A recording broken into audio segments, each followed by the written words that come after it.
Gênesis 1, 26. Nós vamos hoje até o versículo 3 do capítulo 2.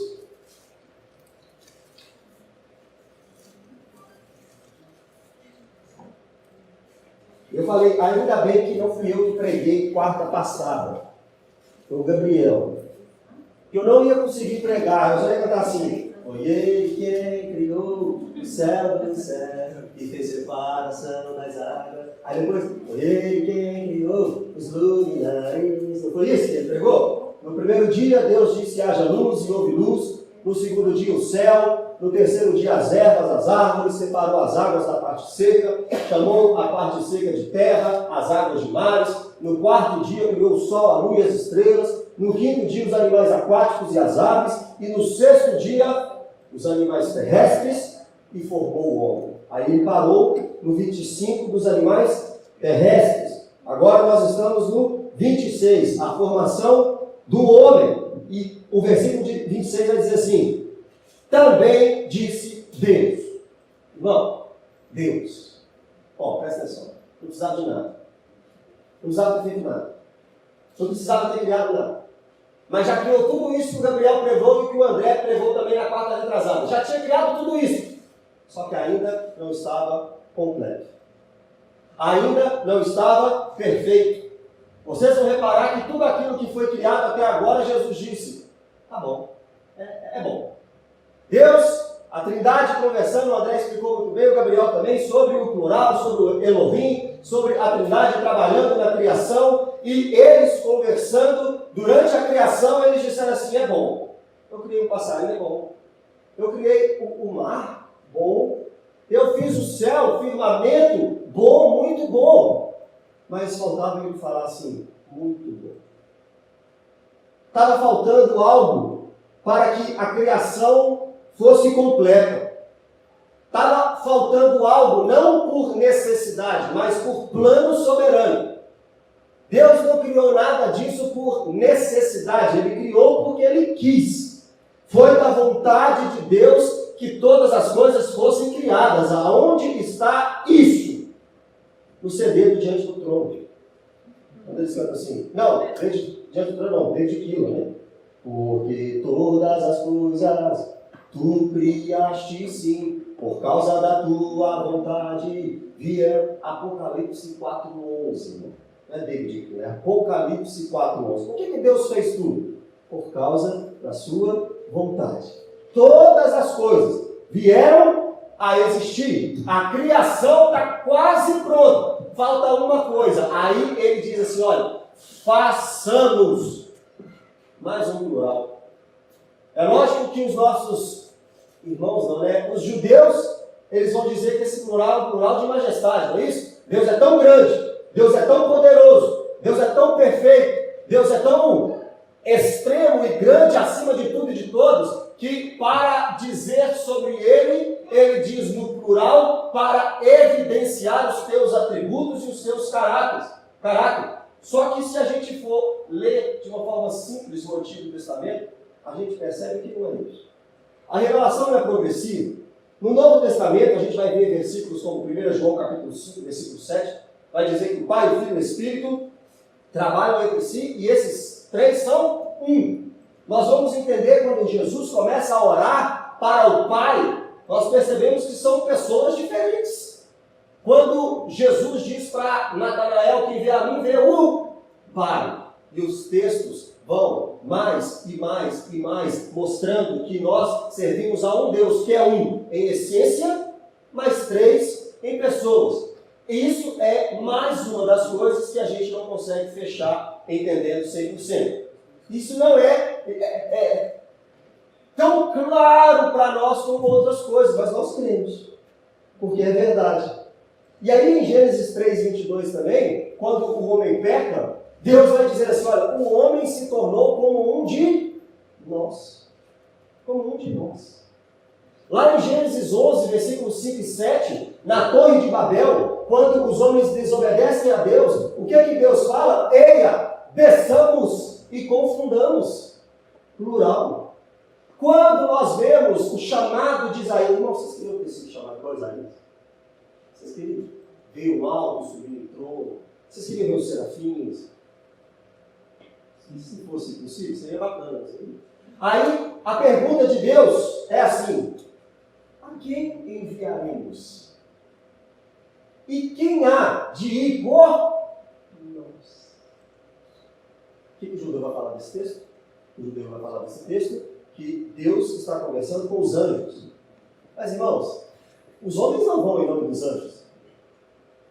Pelo contrário, é os anjos que vêm para atender os homens. Deus está conversando com o Deus Filho, que está conversando com o Deus Espírito Santo. A doutrina da Trindade não está na Bíblia, óbvio, mas não é uma invenção humana. É um esclarecimento humano para outros crentes entenderem este mistério. O mistério da Trindade. Aqui o texto vai dizer mais uma vez: façamos o homem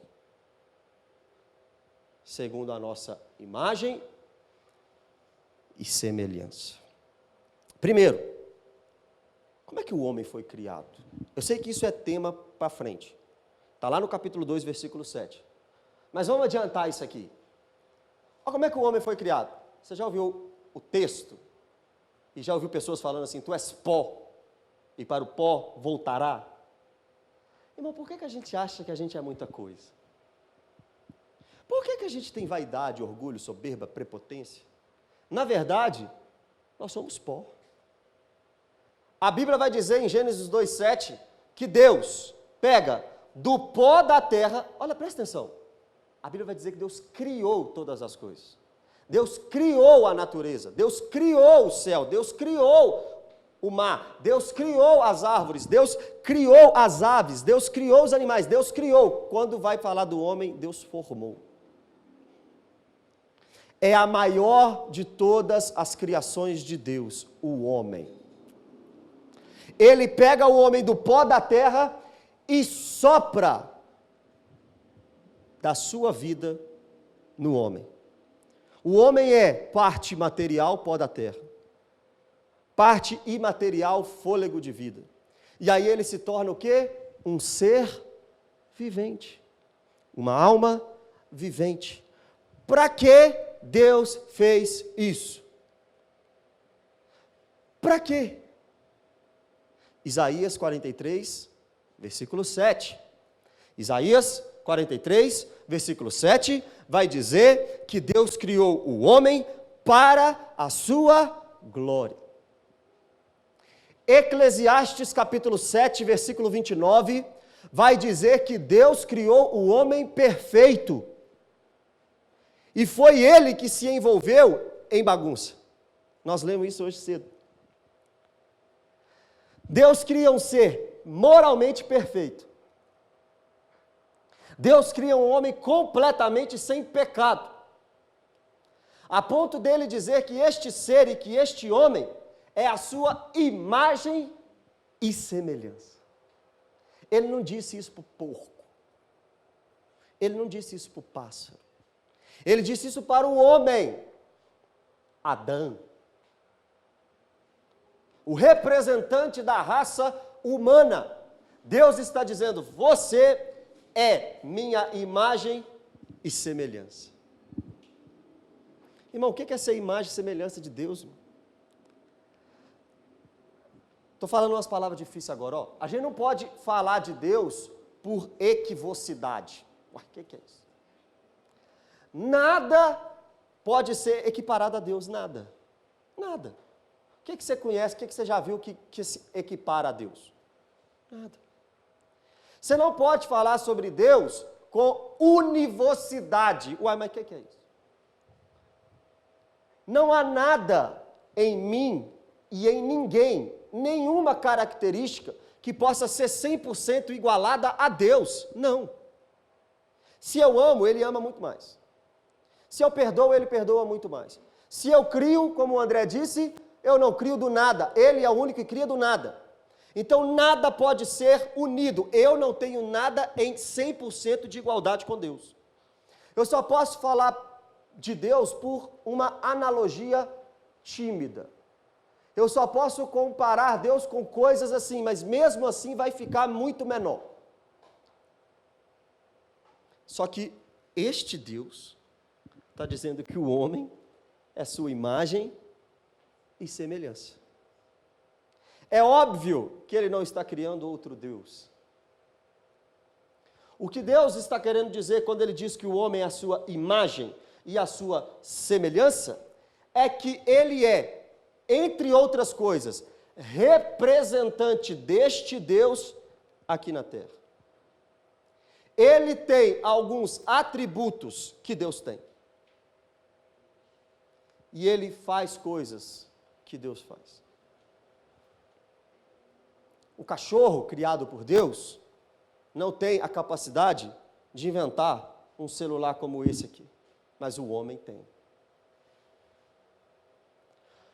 O animal não pode amar como um homem pode. Criação, amor, perdão, tudo isso só os homens têm. E são coisas que vêm direto de Deus. Ser imagem semelhante é representar a Deus, é ter os atributos que ele tem, só que agora o mais legal de ser imagem semelhante e semelhança é a única criatura que pode se relacionar com Deus. O cachorro não se relaciona com Deus. O gato não se relaciona com Deus. Mas o homem foi criado para relacionar com Deus. Aí está vendo o porquê que você sente um vaziozinho no coração? Olha o vazio da sua alma. Você não está preenchendo a sua vida com aquilo que você nasceu para fazer.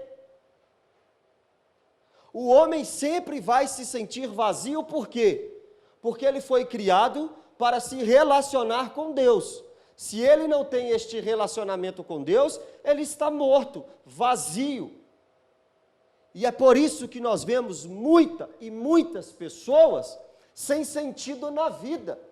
Porque lá no Éden, Deus criou um homem para se relacionar com ele. Se o homem não se relaciona com Deus, ele não está cumprindo o seu propósito. Irmão, isso já resolve muito os nossos problemas. Nós buscamos em A, nós buscamos em B, nós buscamos em C. Mas o Caduzinho está cansando de falar para mim, vai buscar em Deus. Não é isso, irmão? É ou não? Nós fomos criados para ter relacionamento direto com Deus. A prova disso é a viração do dia, quando Deus descia para saber como é que Adão estava. Irmão, fora de Deus não há vida. Fora de um relacionamento com Deus não há propósito de vida. É por isso que a minha alma estava longe, dos caminhos de Deus. Eu era pobre, perdido, sem Deus, sem Jesus. Eu comparo a vida do homem sem Deus como uma folha seca caída no chão, que vai para onde o vento levar. Assim é a vida do homem sem Deus, pobre, miserável, só pensa em pecar. O homem foi criado para ter relacionamento com Deus. Infelizmente, em Gênesis 3, esse relacionamento é quebrado. Mas o original é que o homem tenha relacionamento com Deus. Irmão, vocês conseguem imaginar o novo céu e a nova terra? Vai ser muito melhor que o Éden, porque no novo céu e na nova terra, não vai ter a árvore do conhecimento do bem e do mal, pelo contrário, 22 de Apocalipse diz que só tem uma árvore, a árvore da vida, que é para a cura das nações. Não vai ter a serpente tentando, porque em Apocalipse 20, Satanás já foi lançado no lago de fogo e enxofre. Não vai ter ímpio pecando. Vai voltar para o Éden melhorado. O relacionamento total de Deus com o homem será restabelecido. Dá para esperar esse dia?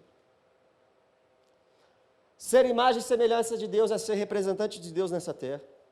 É ter alguns atributos que só Deus tem, que nem nada na criação tem, você tem. E qual que é o último que eu falei? E se relaciona com ele. Vamos continuar. Tenha ele domínio. Ele não falou isso para o animal não, irmão, ele falou para o homem. Está vendo como que Deus criou o homem à imagem e semelhança para representá-lo? É o homem que tem domínio sobre a criação. O homem foi criado para dominar e governar nessa terra.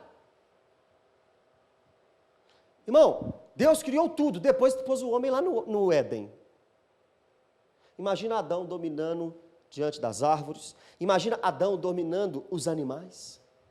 Imagina Adão chamando os animais pelo nome. Imagina Adão sendo o mordomo da criação. O homem foi criado com esse mandato, aí ó, mandato cultural, não é isso? O que é isso? É uma ordem que Deus deu para o homem cuidar da terra. Ele cria em 6 dias tudo, coloca o homem nesse jardim e diz assim, agora você domina, agora você governa. Que confiança, hein? Que confiança. O homem quebrou essa confiança? Já confiou em alguém que quebrou sua confiança? Deus confiou no homem a sua criação. Deus deu ao homem o momento máximo da criação. Ele disse, agora que está tudo pronto, agora que está tudo perfeito, entra aí na sombra e água fresca e domina, governa. O homem conseguiu estragar, irmão, Adão conseguiu estragar tudo. E a gente também, se estivesse lá, também estragava. Né? Domine sobre os peixes do mar, sobre as aves do céu, sobre os animais domésticos, sobre toda a terra e sobre todos os répteis que rastejam pela terra. 27. 27 é como se fosse um poema. 3 vezes no versículo 27 vai ter a palavra criou, mostrando o tamanho da majestade da criação de Deus. Irmão, não é pouca coisa essa criação, não. Você já viu alguma coisa parecida com o planeta Terra? E tudo que existe em volta? Bom, Senhor meu Deus, quando eu maravilhado fico a pensar nas obras de tuas mãos. Para pensar nas obras da mão de Deus. É por isso que tem que ter um mini poema no versículo 27 mesmo, para exaltar o tamanho da criação de Deus. É por isso que Romanos capítulo 1, 20 e 21 vai dizer que Deus é revelado através das coisas criadas. Quem mais pode criar tudo isso? A Natasha gosta de postar lá, eu te vejo em tudo. Né, Natasha? Você vê Deus em tudo, né, Natasha? Irmão, a melhor hora do dia é 10 para 6 da tarde, assim, mais ou menos, quando o sol está se pondo, e você olha, o céu tem azul, laranja, amarelo, preto. Irmão, que coisa linda e maravilhosa e perfeita é a criação de Deus. Ela tem que ser, Deus tem que ser adorado por causa da sua criação. Você não pode olhar para o mar e falar assim, ó, que vontade de nadar. Você tem que olhar para o mar e falar assim, glória a Deus. Olha o que Deus criou. Aí depois você nada. Você não pode olhar para a montanha e fazer igual o André, pegar a bicicleta e falar assim, ó, deixa eu curtir aqui. Né, André?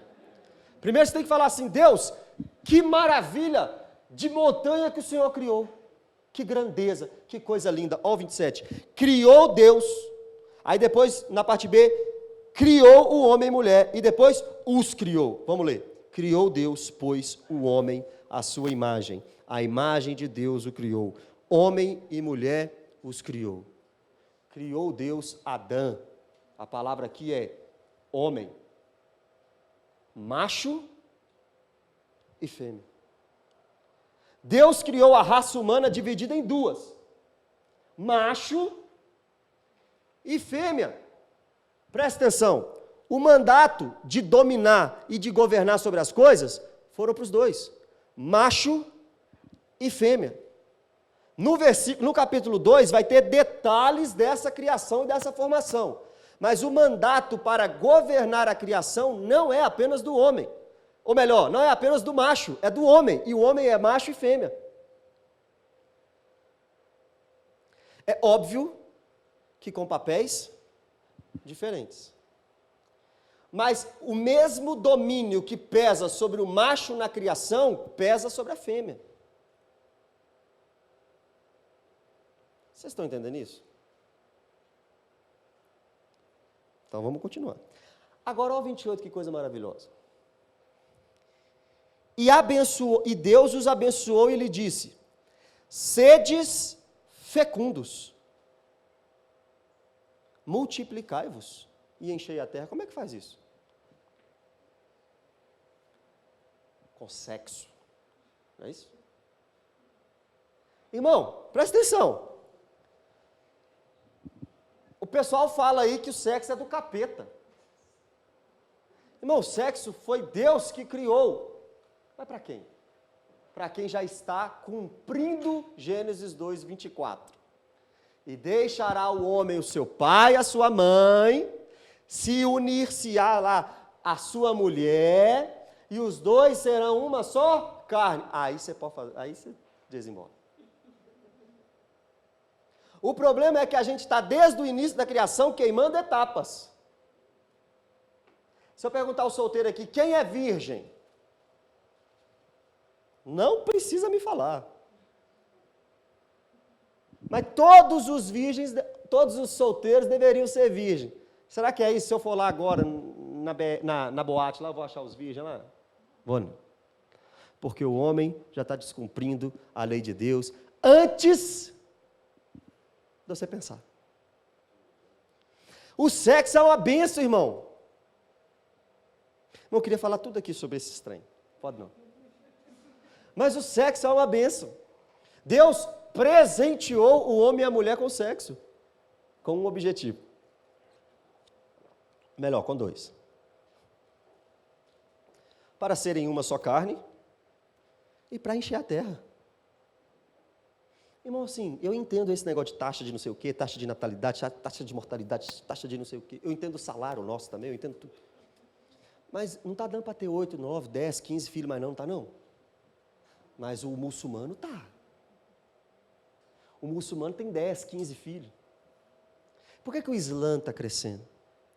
Por que o tempo todo você vê pessoas viradas para Meca 5 vezes por dia orando? Porque esse povo tem filho demais. Tem filho demais. E está povoando, enchendo a terra de muçulmanos. E os cristãos? E os cristãos? E eu? Quase 3 anos de casado. Quantos filhos eu tenho? Nenhum? Está indo. Se Deus quiser. Eu não estou falando para você ter um monte de filho, não, irmão. Eu estou dizendo que a missão do homem é encher, povoar essa terra. E você só pode fazer isso com sexo, irmão. Casado. É um presente de Deus ser pai. Né, Gabriel? É um presente de Deus ser mãe. Né, Viviane? Irmãos, como é que fala? A Bíblia diz que primeiro a mulher chora na hora da dor de parto, mas depois logo esquece da dor pela alegria de ter colocado na terra, nesse mundo, um varão. Imagina. Carol, você olha para sua filha, você pensa o quê, Carol? Que é uma alegria, né? Irmãos, eu acho que eu estou começando a querer ser pai. E eu estou começando a entender que eu preciso encher essa terra de menino. Porque isso é um presente de Deus para nós. Deus disse assim, ó, não é bom que o homem fique só, então eu vou colocar nele uma auxiliadora. Uma auxiliadora idônea. Aí o que acontece? Esses ainda vão ter o privilégio de transar. É o que o texto diz. E depois, esses têm o privilégio de ser papai e mamãe. Irmão, deve ter coisa melhor do que criar um filho na presença do Senhor?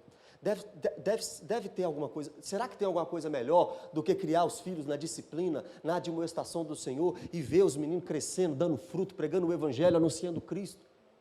Não deve ter coisa melhor. Isso é um mandato lá da criação. Ele abençoou o homem e a mulher, ele abençoou o macho e a fêmea, e disse assim, agora com vocês, encham a terra. Aí tem Abel e Caim. O que Caim faz? Mata Caim. Mata Abel. Aí depois começa outra. Caim tem lá, né? Quem depois de Caim? Enoque. Aí depois de Enoque, Lameque, Jabal, Jubal, Tubal, Caim. Aí depois vem Adão e Eva de novo, 7 Enos. Aí depois tem Enoque de novo, outro Enoque. Aí depois tem Metusalém, o homem que mais viveu na terra. Quantos anos Metusalém viveu?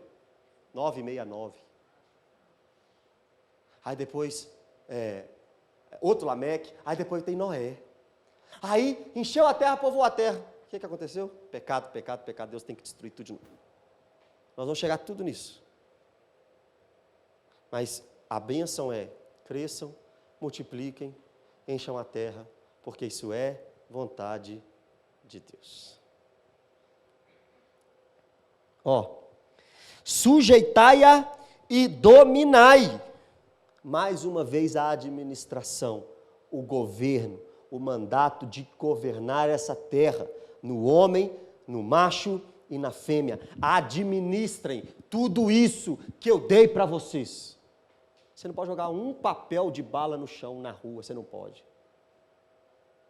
Porque é o seu papel administrar esse mundo. O prefeito não faz aqui na minha rua coleta de lixo. Separa o lixo bonitinho e leva onde é que tem uma lixeira. É papel do homem administrar tudo isso. Sobre os peixes do mar, sobre as aves do céu, sobre todo animal que rasteja pela terra. Agora, o versículo 29 e 30. Algo interessante nesses versículos.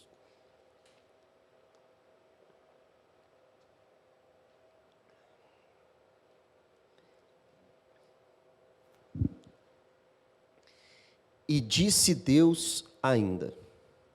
Irmão, tudo era e disse Deus. Né? Uma só palavra que Deus mandar vai fazer a minha vida mudar. Em meio às lutas eu vou... Não é isso, irmão?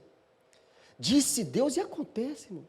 Eu falo uma coisa, você fala uma coisa, pode ser que não aconteça. Mas se Deus disser, se Deus falar, disse Deus, eis que vos tenho dado aos homens todas as ervas que dão semente e se acham na superfície de toda a terra, e todas as árvores em que há fruto, que dê semente, isso vos será por mantimento. Ao 30.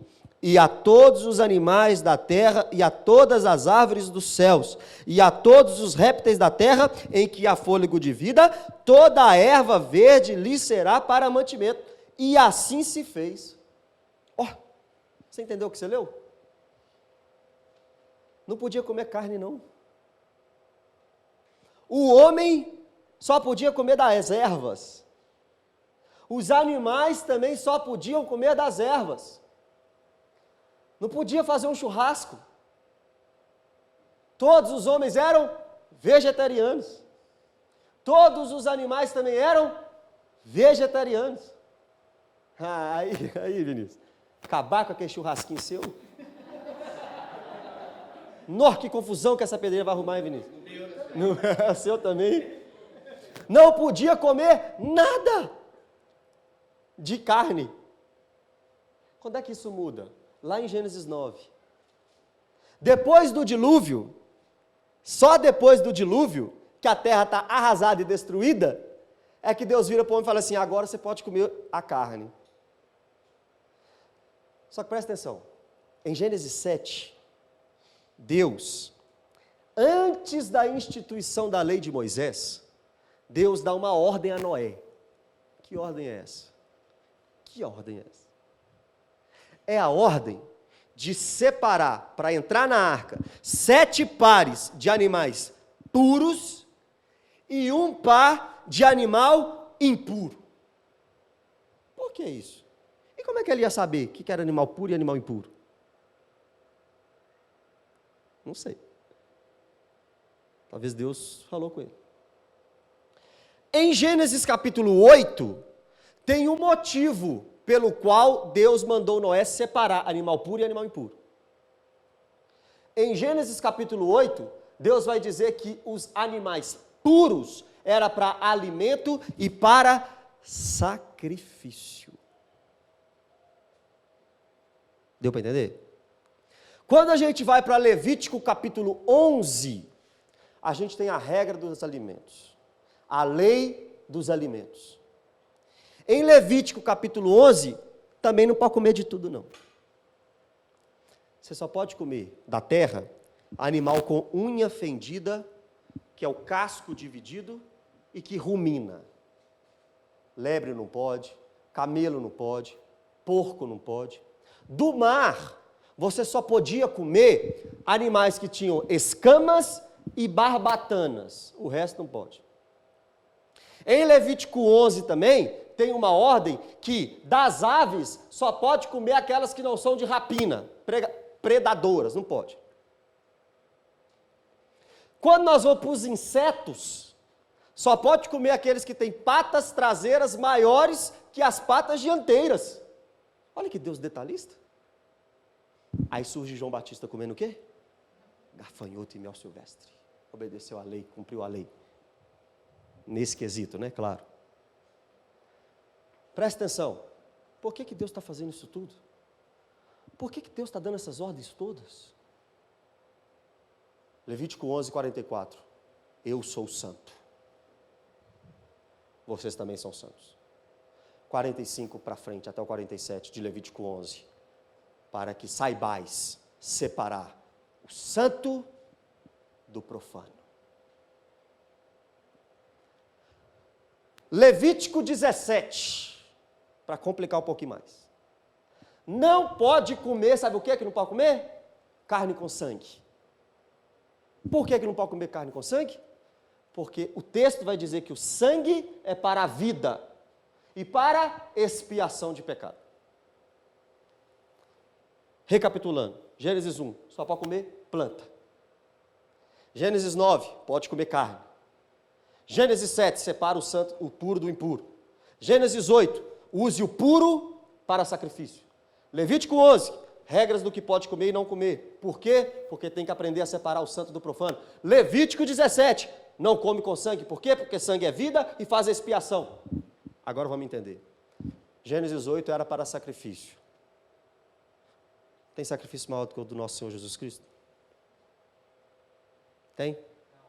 Tem não. Levítico 11, onde realmente e verdadeiramente é separado o santo do profano? Em Cristo. Quando que será separado o joio do trigo? Na volta de Cristo. Malaquias vai dizer que tem um dia que vai ser separado o que busca e o que não busca a Deus. Que dia é esse? No dia de Cristo. Levítico 17, não pode sangue, porque o sangue dá vida e faz expiação. Isso aí não precisa nem falar. Qual o sangue que nos dá vida? Quem que é a árvore da vida? Quem é o caminho, a verdade e a vida? Quem é o pão da vida? Jesus. E quem fez expiação pelos nossos pecados? Quem, Tiaguinho? Nós estudamos. Jesus. Quando nós vamos para o Novo Testamento, a gente vê 1 Timóteo capítulo 4, a gente vê Romanos capítulo 14, a gente vê Atos capítulo 10, e Marcos capítulo 7 e Mateus capítulo 15. Apesar de que Marcos 7 e Mateus 15, o contexto não seja simplesmente por causa dos alimentos. Mas Marcos 7 e Mateus 15 está condenando a hipocrisia dos fariseus. Mas engloba os alimentos. Em que? Na liberação para comer os alimentos. Porque toda a lei de alimento tinha sido um tipo para apontar Jesus Cristo de Nazaré. Ah, que alívio, hein, Marilene? Nó, eu vi seu alívio. Irmão, pode comer, está sossegado. Só que é o seguinte, o povo aqui do Antigo Testamento precisou passar por essas séries de regras para simbolizar Jesus de Nazaré. E se fosse a gente? A gente não consegue nem largar o pecado. Tá. Entenderam? No início não podia nada. Agora pode tudo? Se não escandalizar o irmão, pode. De comer que eu estou falando. se não escandalizar o irmão. Agora, se tiver um irmãozinho fraco, e o irmãozinho falar assim, se o André comer aquela picanha lá, vai me escandalizar. O que o André faz? Ou come só para si em casa, ou não come, né, André? Porque o reino de Deus não é comida e bebida. É justiça, paz e alegria no Espírito Santo. É isso que Romanos 14, 17, se eu não me engano, vai dizer? Detesto dar referência errada. Romanos 14, 17. Amém, irmãos? Deu para entender esse negócio de alimento? Agora vamos para outra polêmica. Agora nós vamos para o 2, 1, 2 e 3. Agora, se tiver adventista aqui, vai se manifestar em nome de Jesus. Assim, pois, foram acabados os céus e a terra. Assim como? 3 sermões aqui para explicar para vocês como. Então vocês já entenderam. Desse jeito foram criados os céus e a terra. E todo o seu exército. Irmão, tem um nome de Deus que eu amo. Que chama Deus Tessabaote. O Deus dos exércitos. 2 significados. O exército das coisas criadas, tudo aí, os exércitos das luas, o exército das árvores, e o exército de Israel vencendo batalhas no Antigo Testamento. Deus é o Deus dos exércitos. É aquele que governa, ele entrega o domínio ao homem, mas por trás quem está governando? Ele. Por isso que a gente canta, és o que governas, és o rei, és o Senhor. Ele deu o domínio, mas por trás quem está com a massa maior é quem? É Deus, porque Ele é o Senhor Tessabaote, Ele é o Deus dos exércitos, aquele que comanda e governa e domina todas as coisas criadas e ainda dá vitória ao seu povo. É por isso que você pode marchar, irmão. Marcha, luta, a batalha está chegando, mas com você está quem? O Deus dos exércitos. É por isso que Israel venceu Jericó, porque com ele tinha Tessabaote, o Deus dos exércitos. E é por isso que Mateus 10, 29 vai dizer que nenhum pássaro cai do céu sem o consentimento de Deus. Só cai um pássaro do céu com o consentimento de Deus.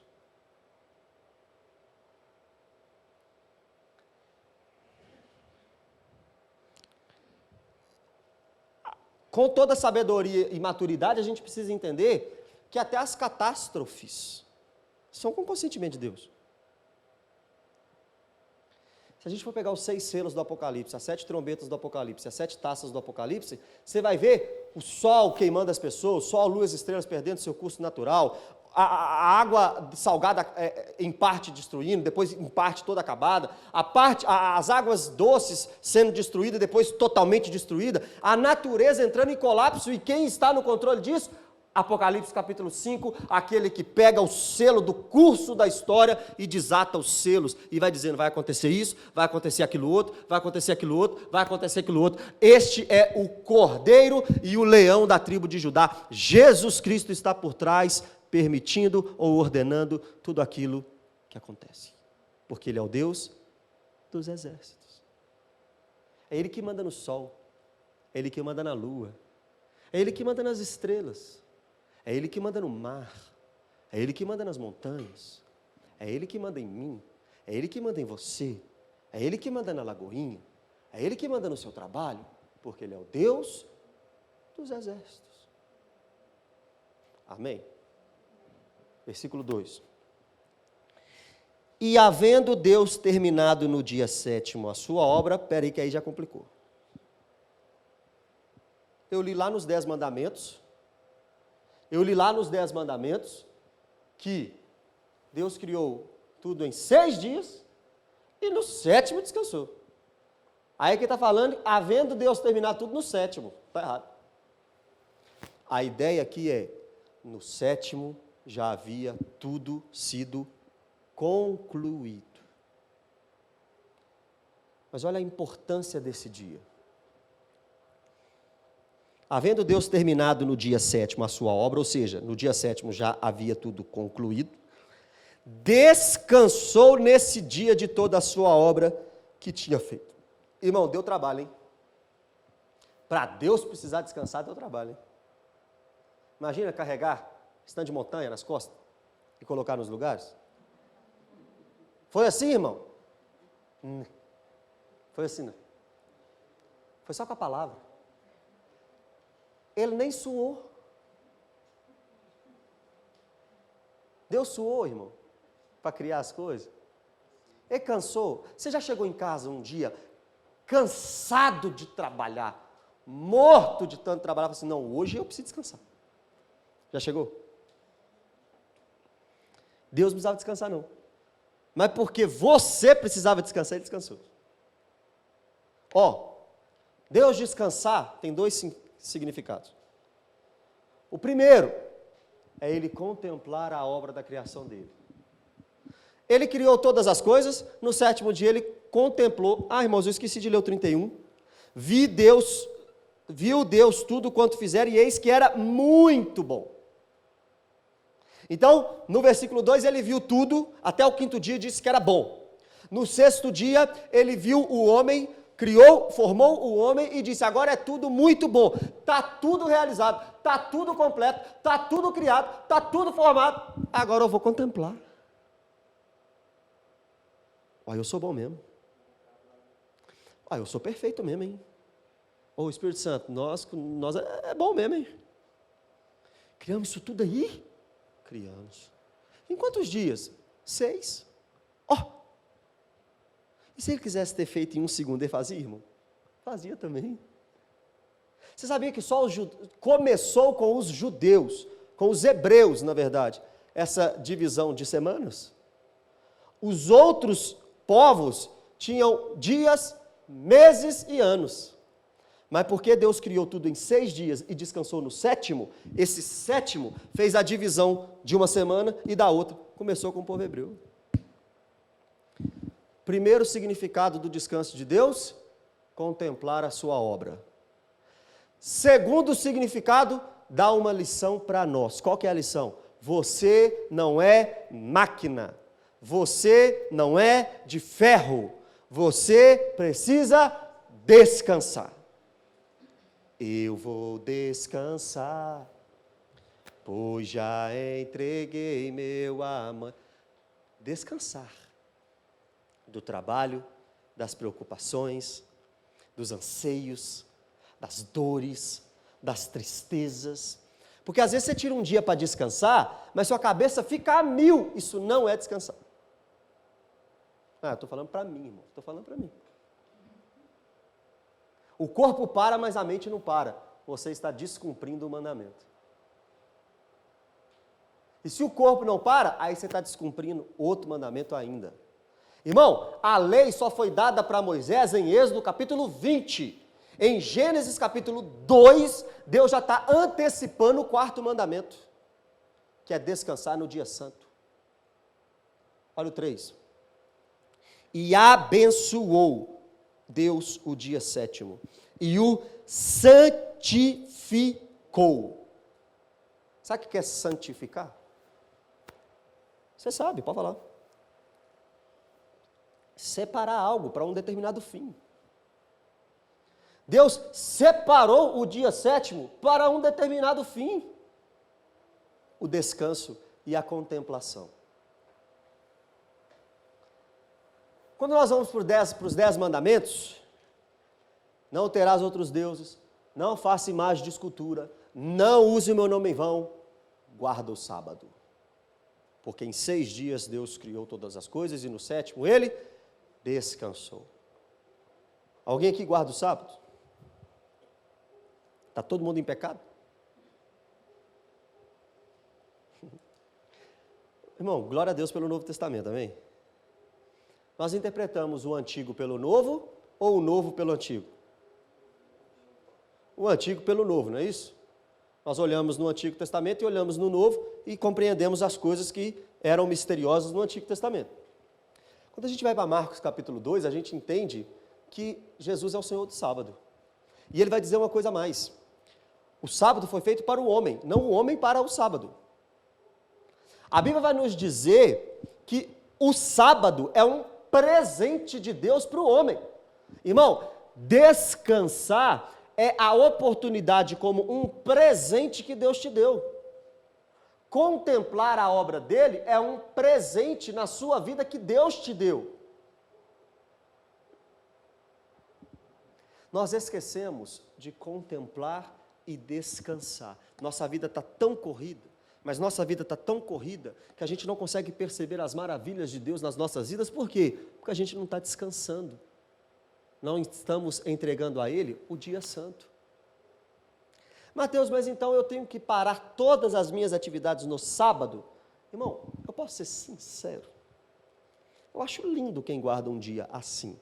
Quem guarda o dia de sábado, das 6 da tarde de sexta até 6 da tarde de sábado. Só que isso é um ensinamento tipológico. O que a Bíblia quer nos ensinar com guardar o dia de sábado, não é simplesmente não fazer nada no dia de sábado. Mas o conceito do dia de sábado é descanse e contemple aquilo que Deus fez e aquilo que Deus ainda está fazendo. E Deus descansou da sua obra no 7º dia. O crente descansa na obra de Cristo e contempla a obra da criação. Isso é guardar o dia de sábado. E mais, Hebreus capítulo 4 vai dizer que ainda resta um descanso, um Shabat. Shabat é sábado, sábado é descanso. Ainda resta um descanso, e esse descanso é eterno. Todos os dias Deus disse, houve manhã e tarde, 1º dia.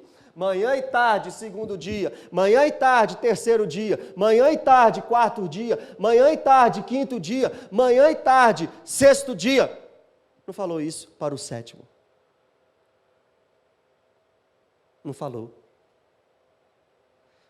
Porque ele continua. Quando todo crente descansa e contempla a obra do Criador, nós estamos guardando o sábado. Até que ele venha e a gente entre no descanso eterno. Então minha pergunta é, tem que guardar o sábado? Claro que tem. Mas é um dia específico? Não. Mas você precisa descansar na obra do Senhor e contemplar a obra dele? É claro que sim. Esse mandamento ainda existe? É claro que existe. Nós não iremos fazer de forma religiosa como os judeus, mas nós iremos obedecer. Assim como a gente obedece, não matarás, não adulterarás, não tenha outro Deus, não faça imagem de escultura. Irmão, tenha um tempo para você e Deus. Nessa loucura da vida, nessa corrida da vida, nesse desespero da vida, pare para contemplar a obra do Criador. Descanse no Senhor. O Pai fez isso. Nós deveremos fazer também. Amém, irmãos? Senhor, te agradecemos por essa noite. Obrigado, Deus, pela tua palavra. Obrigado porque o Senhor nos guardou, o Senhor nos protegeu. Obrigado, Deus, porque o Senhor formou o homem para a tua glória. Deus, o que o Senhor ganha com isso? Mais louvor, mais majestade, mais glória. Mas o Senhor não precisava disso, mas mesmo assim o Senhor quis fazer. Obrigado, meu Deus. Obrigado pela criação. Obrigado, meu Deus, pelo alimento que o Senhor nos deu. E obrigado pelo ensinamento, Deus, que o trabalho não é tudo, que a corrida não é tudo, que o desespero para fazer as coisas não é tudo. Pai, como o Senhor descansou, nos ajude a descansar. Pai, como o Senhor contemplou, nos ajude a contemplar. Pai, a vida é tão corrida, nós esquecemos tanto do dia de sábado, nós esquecemos tanto do significado disso, o descanso. Nos ajude, Pai, a não vivermos desesperados, como se tudo dependesse de nós, mas que nós possamos olhar para trás e entender que o Senhor já fez tudo aquilo que precisamos. Nós temos muitos motivos para descansar, Pai. Aquilo que nós precisamos comer, beber e vestir, nunca vai faltar, é promessa. O Deus que se fez homem, morreu numa cruz para nos garantir a vida eterna, já veio 2020 anos, já está cumprido, e nós precisamos contemplar esta obra, Senhor. Nos ajude, Deus, a descansar tanto fisicamente quanto espiritualmente, em nome de Jesus. Que o amor de Deus o Pai, a graça de Jesus Cristo, as doces consolações do Espírito Santo estejam com vocês, não só hoje, mas para sempre. E a igreja diz...